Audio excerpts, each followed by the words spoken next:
a lot of people probably want to know like how the funds are being distributed and where the funds going and stuff like that with the GoFundMe and the Facebook fundraisers. We initially had a goal, which Trinity Baptist, Frank at Trinity Baptist said, set it at like, 4,000 or 4,200 or something like that. And then we had Mission of the Dirt Road donate the money for the roll-in shower. So even at 4,000, 6,000, probably 7 or 8,000, we probably couldn't have just bought all new materials for everything. The weatherproof flooring, the roll-in shower, the plumbing, framing, trim, other installation materials, the countertops, sinks, doors, door handles, faucets, everything that needed to be gotten, just the materials. We've had people donate money. We have had people donate new stuff. We've had like Trinity Baptist donate used stuff, and probably spent money out of their own pockets, for installation materials, screws, trim, and stuff like that, framing. And Natalie has spent a little bit of the GoFundMe on a bathroom vanity, which is a countertop and a sink. We still have to get a faucet for that she can use. But we're going to kind of prioritize things based on, how important it is for, like hygiene and daily living. So the master bathroom was probably the number one priority, but it was also the most expensive because of needing the roll-in shower and stuff. So it hasn't been worked on yet. Having access to the children's bedroom 1 and 2, those were big for her. Having access to the pantry to give, the kids snacks and stuff like that, that was a pretty big thing. And having access to the closet, which is now a roll-in closet, was a big thing. Of course, these are not on a priority level as the master bath, but they're secondary. Because the master bath, which is where we're in right now, was such a big job, an expensive job, it's taken a little longer to get all the stuff, the donations and the money together, and that will hopefully start being worked on this month in July. Not sure yet. Trinity Baptist was originally going to just move the toilet and drain, 3 or 4 inches closer to the wall. But they realized that it was going to be easier and cheaper just to move that wall 3 or 4 inches closer to the toilet to make it meet ADA compliance, which is, about $30 worth of sheetrock and maybe some screws and nails and framing material. One of the issues was the tub was kind of close to the toilet, a little too close.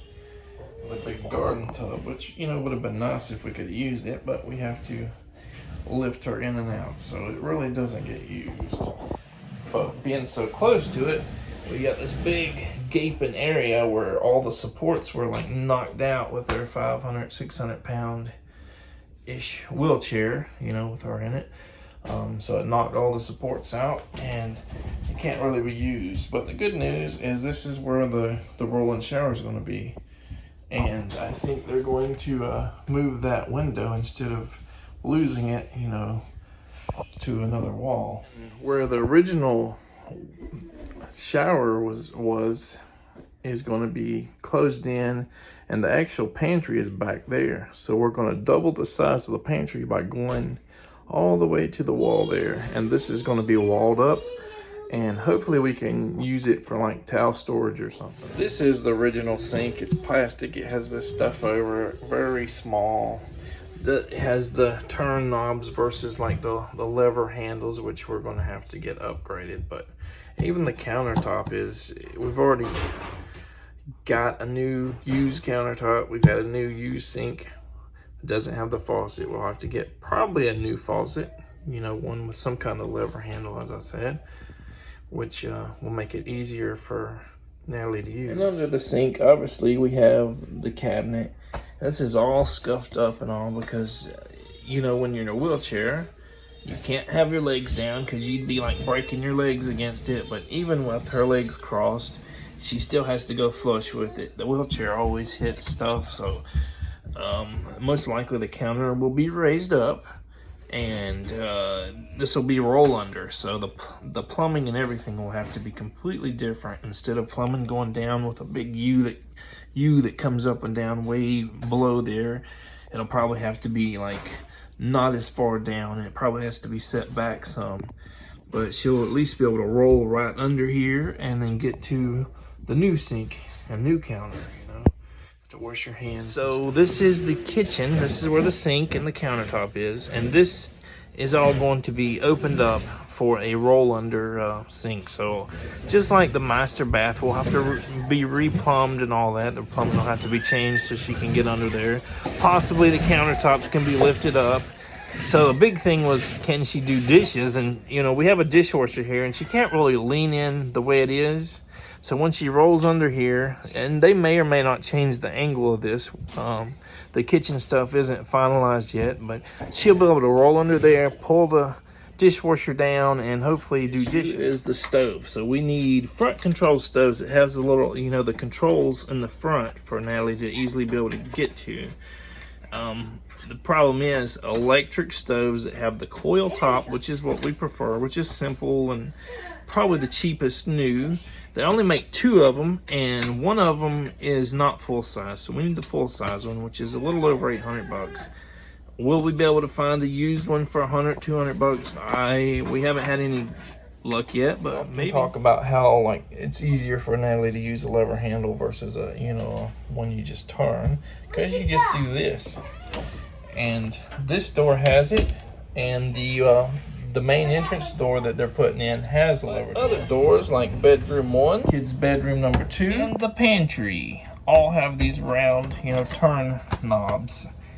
And I don't know on the last couple doors what they're gonna have. These were used, probably donated from the church and stuff. So lever handles are probably about 25 or 30 bucks a piece. Another issue is what we may or may not even be able to fix, because the laundry room is very tiny, and you know, the only ideas we can come up with is to do like front loading washer and dryers. It's not feasible to like move the walls, you know, wider or out more, because we're going to lose, you know, the kids' bedroom space, and the actual electric outlet is right there. So I mean, all the electricity from the pole and all comes into here. So and back there are all the drains, and you know, it would be like probably thousands to move the wall, you know, a foot or whatever. So issues with coming in here and not being able to use the master bath is that we found it easier to kind of accommodate, you know, the guest bathroom for her, you know, wheelchair and stuff. But unfortunately, when we put bars and stuff up, I guess, you know, the screw holes weren't sealed properly, and look, I mean, it kind of rotted there. So, you know, this isn't gonna, you know, once her master bath is complete, we need to come in here and fix it. You know, this is not going to make Natalie's life more functional once the other bath is done, but it needs to be fixed, because it was a problem, you know, related to trying to accommodate, you know, her disability. And you know, like I said, it was easier to get her in and out of a small tub than trying to get her in and out of a garden tub. One of the issues with a lot of people in electric wheelchairs, especially ones that have like modifications like tilt and, you know, all these extra motors and features, it adds a lot of weight on them. So you have flooring that may not be wheelchair resistant, or resilient, I should say. So even if you have a water resistant flooring or something, if it's not durable like this, which is a stick on, a glue on one, it's not going to be very good.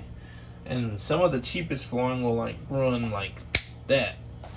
Other ones might last a little while before they tear up, but You know, there's a lot of weight, a lot of pressure on the wheels when you're, you know, moving them, especially from side to side. You know, forward and backwards probably isn't that bad, but definitely a lot of pressure. In the kitchen here, these are pretty expensive stick-on flooring. These are 18 by 18 squares. As you can see, they separated, so that leaves places for moisture and bacteria and stuff to get in there. And if you mop or whatever, it's not going to get everything up. You know, the wheelchair just shifts it around, and see, it could be an issue with rot or anything, because if you get moisture underneath there, it's not just going to loosen the glue up more. It could rot the floor. Well, guess what happens when you got floor rot and you got a 500 or 600 pound wheelchair? You go right through the floor. In the master bath, as you can see, there's definitely still damage, you know, on the floor, cracks, and you know, all that good stuff. Tiles coming up. You know, it's another stick-on floor. Luckily for the master bath itself, this is what we're going to be replacing it with. It's like a tongue and groove flooring, and it was donated to us. We probably could have went and got the cheapest thing for like $200 to $300, but KLC Flooring in Stark donated us about $700 worth of flooring for the master bath, which is very nice. So we got the master bath taken care of, and it's a pretty cool color too. That's kind of where we're at now. So we really have not started working on the kitchen other than the pantry. We don't know if we're going to have to buy or build cabinets, you know, or any of that stuff. We do not know if we're going to extend the countertop, you know, in like an L shape, if we're going to reuse the existing one, or just like replace them with newer used ones that match. One thing to note is, you know, based on what we currently have in the GoFundMe fundraiser, that would basically buy one appliance and maybe the installation material to do most of the work. It wouldn't buy two appliances, it wouldn't do everything, you know. So this is why we're trying to maximize what we get by getting used stuff or donations of materials and everything. Because I mean, a used stove that, you know, it might still last 20 years. You know, if we can get used front loading washer and dryer or whatever, you know, that might last, you know, 4 or 5 years or so. Who knows? So we're just trying to maximize what we get with the money. And if we did hit the goal of, I believe it's $2,700, then we could get more. But you know, the fundraiser is definitely slowing down. We don't know if it's fixing to plateau out and just stop, or you know what's going to happen. But that's where we are. That's what we kind of see the, you know, the money going, and the kind of the end goal being. So we just figured it would be a really good idea to let people know that you know, we're not sloppily buying, you know, stuff and just wasting all the GoFundMe money. Natalie is on, you know, Marketplace and stuff every day, looking for used stoves and things like that. And we really don't know how long this project will be, because the church comes in every few weeks or a month or so, and they do a little bit of job. They'll be here for a day or two, and then they'll go off doing other things, you know, other community projects. And so this could be like another 6 months or a year. I'm not sure exactly how long it's going to take before everything's done, but at least, you know, we're trying to be open and honest about everything, how, you know, and give everyone that's donating money and materials updates and all that good stuff. We just want to thank you, everybody who shared the fundraiser and donated money, materials, time, and that's about it. Thank you.